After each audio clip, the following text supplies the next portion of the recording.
ating pag-uusapan ngayong umaga. Hindi na ako mag-i-introduce ng aking sarili.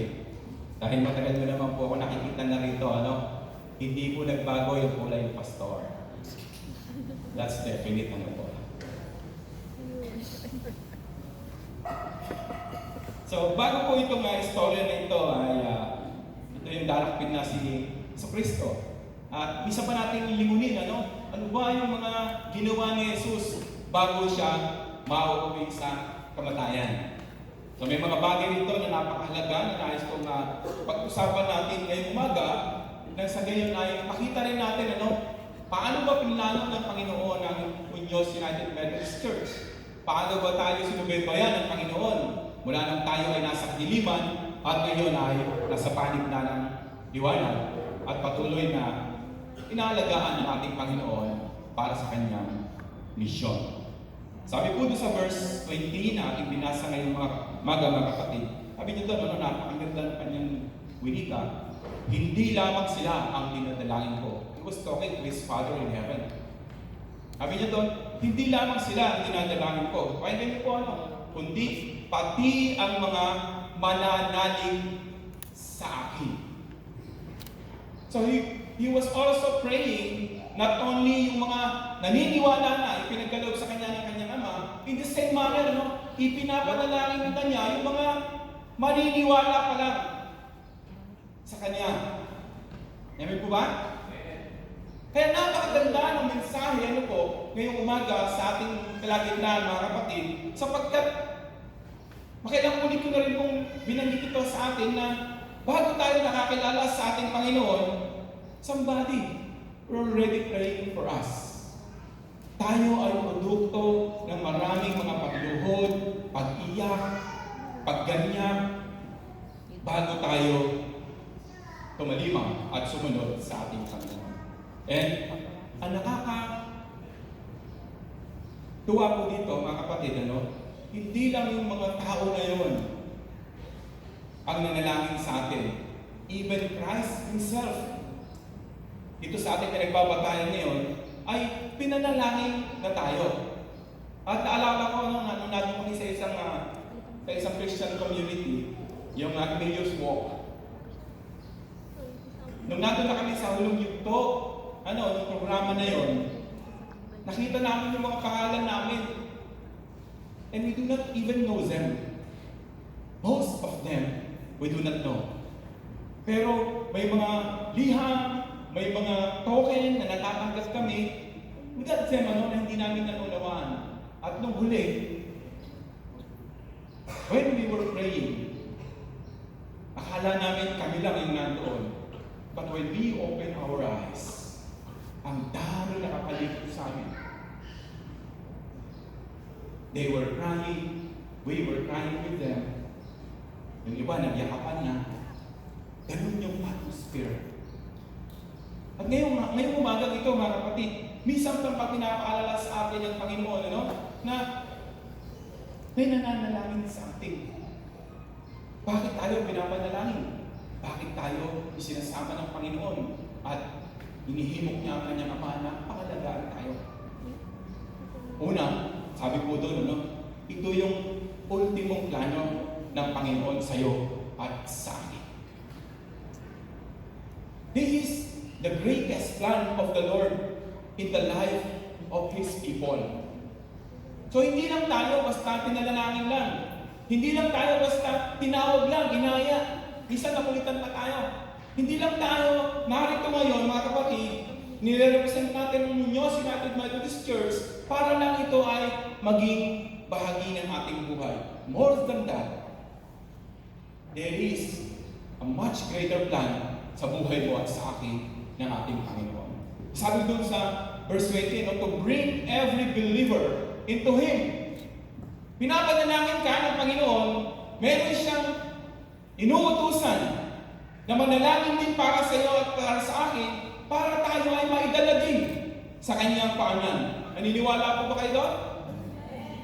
So, tayo po ay bunga ng maraming panalangin, maraming pagluhod, maraming pagluha, at nung sinabi niyong, Amen Lord, susunod na ako. Maraming anghel ang nagdiwang sa langit. Palakpakan po natin ang Panginoon, no? Dahil meron tayong Diyos na hindi napagod kailanman, hindi huminto kailanman upang tayo ay mabago.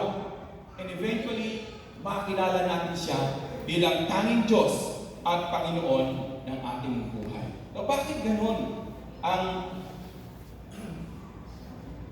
sidhi ng pakiusap ni Jesus sa kanyang Ama sa langit? Una, sabi po doon, ano?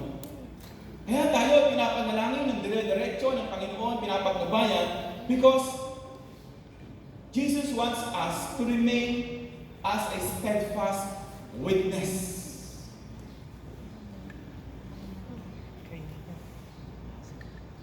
Gusto niyang manatili tayo nagpapatotoo sa kanyang kabutihan, sa kanyang kadakilaan, sa ginawa niyang pagsalba sa buhay mo at buhay ko, sa buhay ng ating sambahayan.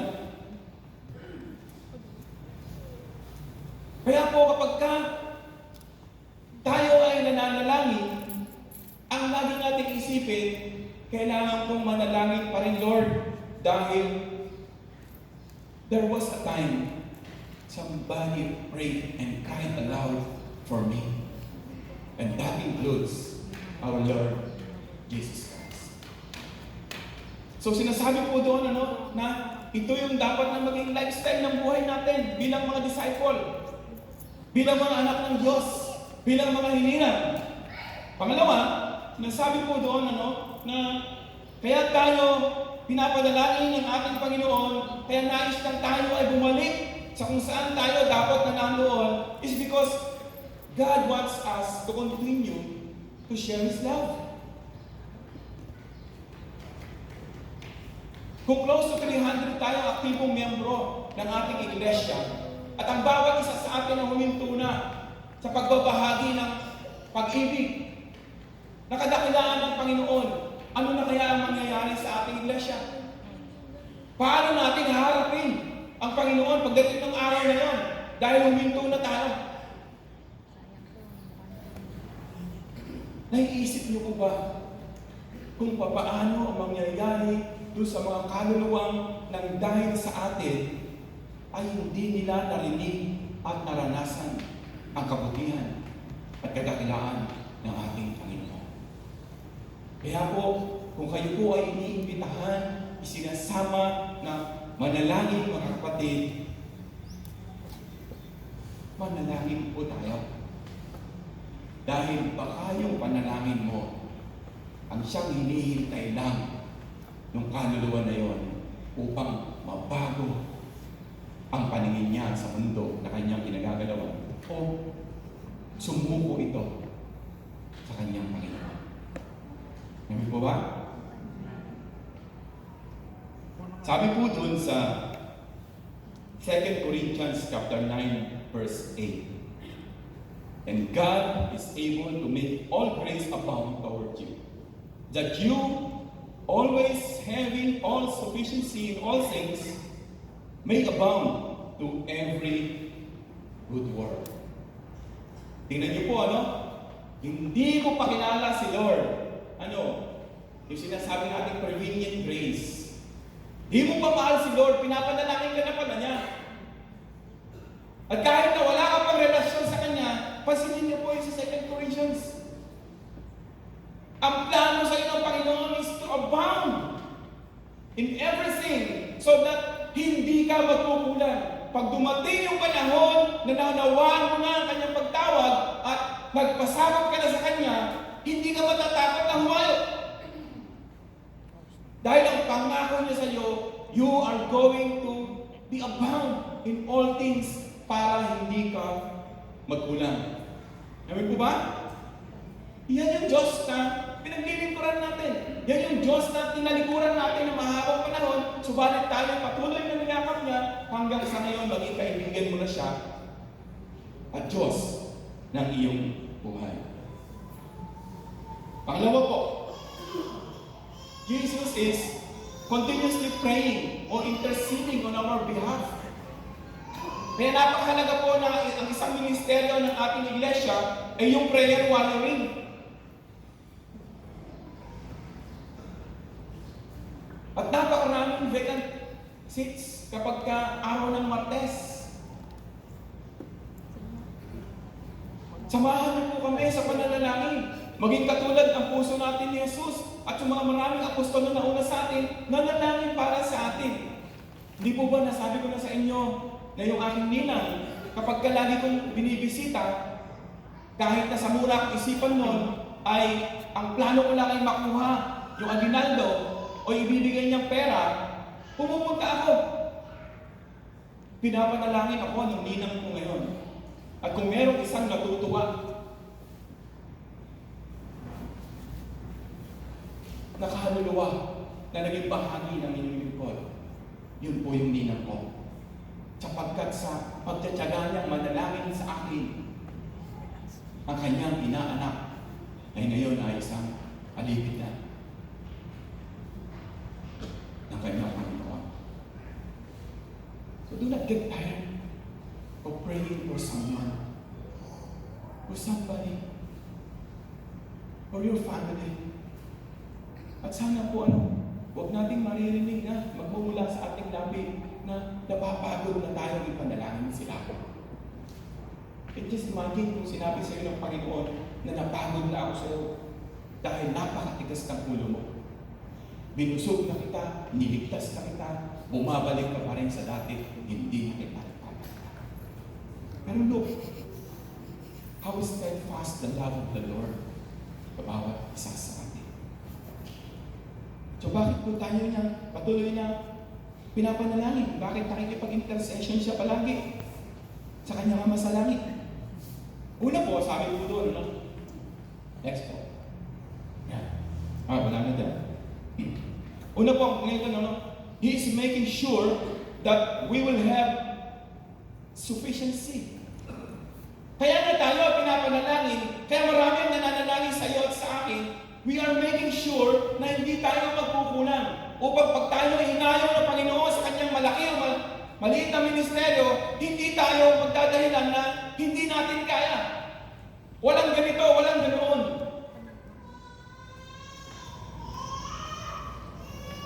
Sabi po sa 2 Korinto, you will not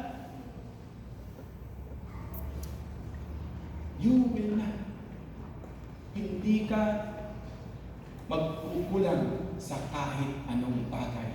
Dahil tinawag ka niya, palalakasin ka niya, bibigyan ka niya ng kapangyarihan, at marami pang iba. Kung matapos yung second batch ng heartwarming experience natin, mga kapatid, napakarami nung na-slay ng Banal na Espiritu. And if you were there, wala kang gagawin kung di umawit at magpuri. Dami. No, bakit kumikilos ang Panginoon sa ating sambaryo, sa ating sambahayan? Iisa lang po ang tanong doon, ang sagot doon. There is still unfinished business ang ating Panginoon sa Muñoz United Methodist Church. Do you agree? There is still unfinished business. Kaya nga, sufficient ka sa lahat ng kakailanganin mo. Kaya, hindi mo po pwedeng sabihin sa Panginoon na wala akong ganito, kulang ako ng ganito, hindi ako ganyan, hindi ako ganon. Ayaw mo lang kung minsan sumunod.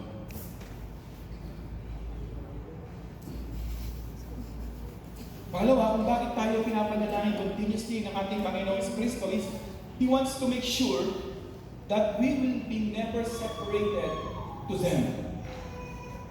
The God the Father, the God the Son, and the God the Holy Spirit. Kailangan hindi tayo lumayo doon sa puno ng buhay. Kailangan hindi tayo lumayo doon sa sanga. Mananatili tayo doon upang masustain tayo. Maging sufficient tayo para pag hinayo na muli tayo, alam natin na hindi tayo magkukulang. Alam natin na makakaya natin. Alam natin na pag bumalik tayo sa panahon ng ating Ama sa langit, meron tayong idudulog na bunga ng ating pananampalataya. Pangatlo po, tingnan natin ngayon, sa mga pinag-uusapan natin ito, mga Saan tayo ininadako ng Panginoon? Where is our faith journey is leading us? Sabi po doon sa verse 22 to 24, upang lubusan silang maging isa. Ayaw ni Lord na malayo ka pa sa Kanya. Sa 24, sabi niya, nais ko silang makasama sa kinaroroonan ko. So the ultimate goal and plan of the Lord ay hindi ka manatili dito. Hindi ka manatili kung ano ka ngayon. Kung hindi makasama ka niya kung saan siya naroon. Hindi ba yan ang pangako sa iyo, Panginoon? We are just foreigner. Tayo'y manlalakbay lamang sa mundong ito. All temporary. Walang magtatagal sa mundong ito. So why not give yourself to the ministry? Why not let the Holy Spirit always captivate your heart para marinig mo yung kanyang tinig at alam mo kung ano yung pinapagawa niya sa iyo. Let us look back. Noong 2024, saan ba tayo dinala ng Panginoon? When we received through the ministry of the Holy Spirit, we started to make disciples. Tingnan niyo po kung sino yung inuna. We went as far as Mount Piniel. Amen po ba? Kakwentuhan noon. Nagpunta raw sila doon dati sa Mount Piniel at maraming ginawa ang Panginoon. Maraming nireveal ang Panginoon sa kanila doon. We believe them. We joined them. Dahil wala pa po kami rito noong panahon na yun. Sumama kami. Gusto namin maranasan, yung naranasan. Yung pinaranas sa kanila ng Madal Espiritu sa lugar na yon, sa mataas na bundok na yon. And it did. Kaya nung bumalik po tayo dito, nagkaisa ang mga anak ng Diyos na ito at yung nangyaring sitwasyon doon po sa Mount Piniel, it triggered almost everything what we're doing so far. Amen po ba? Pinagtagni-tagni tayo ng Panginoon sa isang kaisipan, sa isang puso, sa isang ministeryo. And with that spark na nangyari doon sa Mount Piniel, on that particular days, nagkasunod-sunod na nating mas nakita, mas naunawaan na ito pala ang gusto ng Panginoon na mangyari, na tahakin ng Diyos United Methodist Church. Sabi nga doon sa isang kanta, it only takes a spark to get a fire going. And soon, all those around can warm up in its glory. Hindi po ba? Ilang mga kaluluwa lamang ang nagsama-sama doon sa Mount Piniel na tinawag ng Panginoon na magtipon sa kanyang pangalan. After that, nagsimula ng manalangin, nagsimula ng magplano, and alas, tumawag na tayo ng mentor. Amen po ba? Because we all believe na hindi natin kaya mag-isa ito. At kung ano naging epekto nito sa atin, ito yung nararanasan at pinaparanas sa atin ng ating Panginoong Jesucristo. After that Piniel journey, binuksan muli ng Panginoon yung Villa Santa Mission. And on a particular day, on October 2024, nangyari ang kauna-unahan. Full worship doon and communion. Maraming bago sa konferensyang ito. Ito yung unang Sunday namin. Ito yung unang pagkakataon na ako'y tumayo sa inyo bilang inyong alipin. Ito rin yung unang pagkakataon, mga kapatid, na tayo itudulog sa Panginoon sa diwa ng Panginoon. Ang daming una. Amen po? At dahil dito, sana po unahin na natin ang Panginoon ngayong konferensyang ito. Pwede po ba yan, mga kapatid? Unahin mo na ang Panginoon.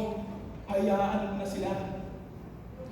Hayaan mo na yung naging sagwin o naging handang sa'yo para mas mag-level up ka noong 2024. Pagkatapos po, noong October 20, Nagkaisa tayo to held our first care group conference.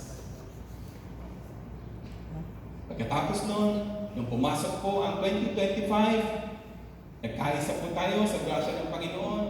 Nagkaroon tayo ng first prayer assembly. Marami sa inyo, nakasama po natin sa mga ganitong gawain. At pagkatapos nun, nung medyo nauunawaan natin kung saan tayo dinadala ng Panginoon, we all decided na magkaroon ng unang batch ng fire starter. Sabi nga ni Ate Judy kanina, 132. Alam niyo ba kung ilan pa lang yung nag-heartwarming at saka nag-post-heartwarming? Lahati pa lang, 132. Nasaan po kayo? Hello?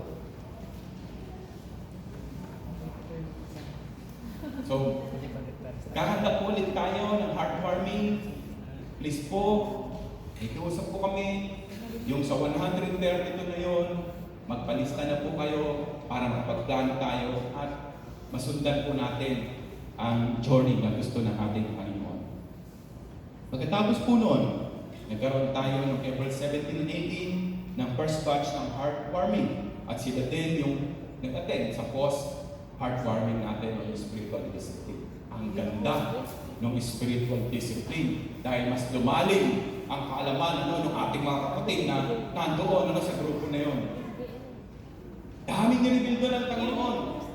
Yung iba ay medyo offensive dahil hindi natin talaga naman ginagawa. Pero nagpapasakot tayo. Ang aking panalangin ay sa mga panahon nito, yung 10 mga disiplin doon, yung iba doon ay unti-unti na nating ginagawa. Naman po ba? Kailangan po natin sumunod. Kailangan nating magpasubmit. Kung hindi po, sa iba pupunta ang ating iglesia. Nung May 11, nung May 18, ano po? Andito sila kanina, yung mga kapatid natin, sila Rob at sa Freddy's. 25, sabi po. May 25. Nandito sila. Winelcome natin sila sa ating first worship. And they took the bread with us. Kung hindi naging maganda ang patotoo nung mga una nilang nakilala sa ating iglesia. Marahil hindi na unawaan ng pamilyang ito na ganito pala ang United Methodist Church. Yan napakahalaga ng papel na ginagampanan mo, kapatid, para makilala si Yesu Cristo, para ma-unify yung mga nagkakawatak-watak na kawan sa kanyang pangalan.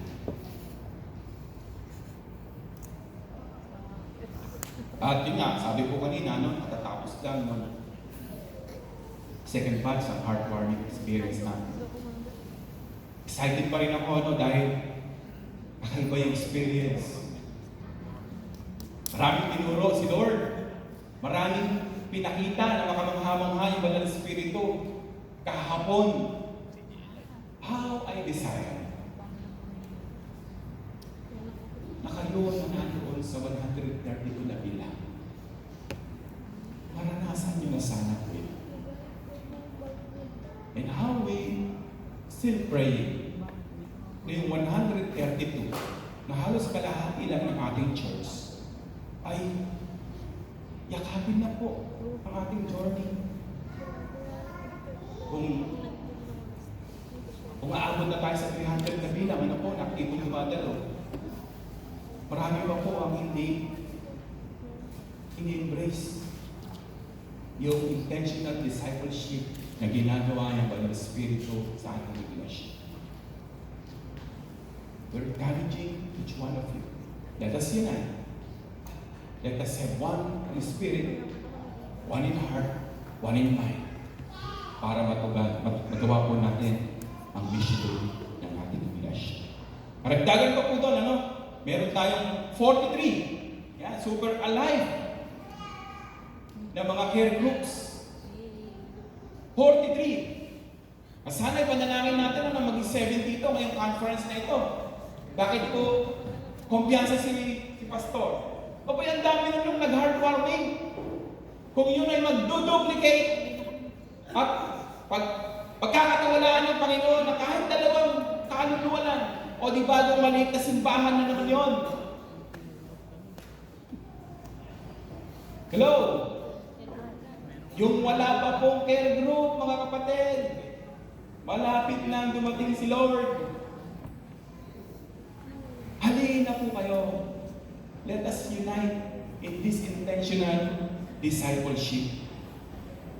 Yung regular nating UMM and WCS na umaawit sa Panginoon. These are all nakapaloob sa nais, the journey ng Panginoon sa United Methodist Church ng Muñoz. Ito yung blueprint, kung mapapansin nyo, na tinatahak ng ating iglesia. And it is our desire, and it is our prayer, na maging kasama po namin kayo sa tahaking ito. Pwede po ba yun? Uy, parang dati nang nagkakakong, parang dati nag-heartwarming experience na yung sumagot. Pwede po ba namin kayo magkasama, mga kapatid? Sa ilalatan natin na fire starter, heartwarming, at iba pang mga lakarin ng ating iglesia. Please, join us. God needs you. The church needs you. Let us unite, mga kapatid, in the spirit of God's love towards us, His people. Pakinggan po natin ang panawagan ng ating Panginoon. Sa akin po pagtatapos, we need more able men and women, youth and young adult alike, to embrace this journey of intentional discipleship with us. We need each other. We must gather together para sabay-sabay po tayong lumago at makahayo.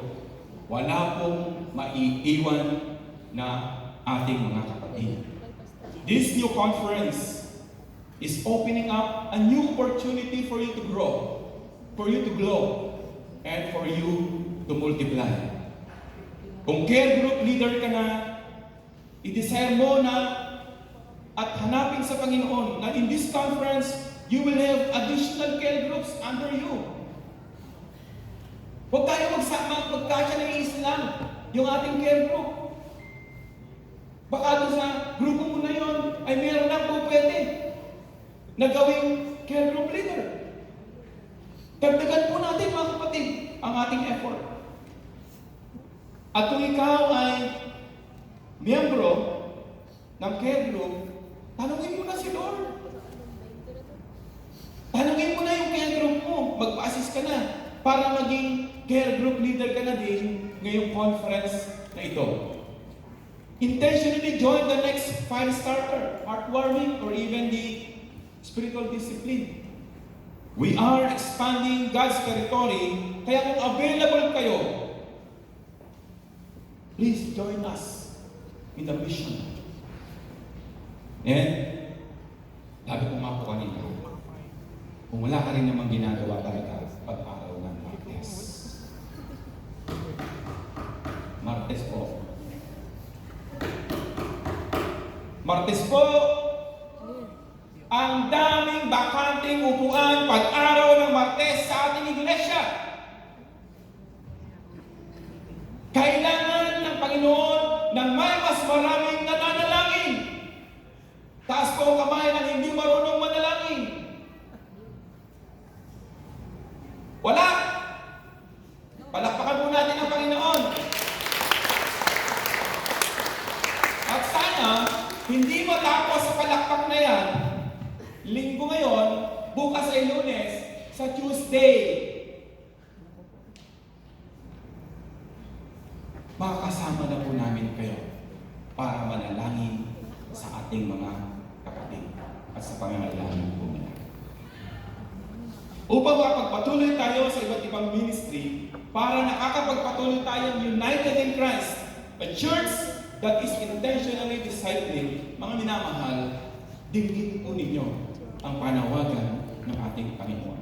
Patuloy siyang nasasapit sa inyo, sa atin, na makita niyang lumalago sa ating buhay pananampalataya. Let us be united in mind. Let us to be one in our desire. At ito po yung mission day.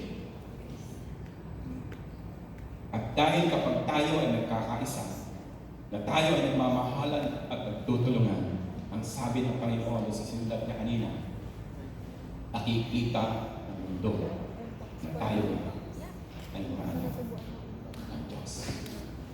Alam ng Ama, ng Anak, ng Espiritu Santo.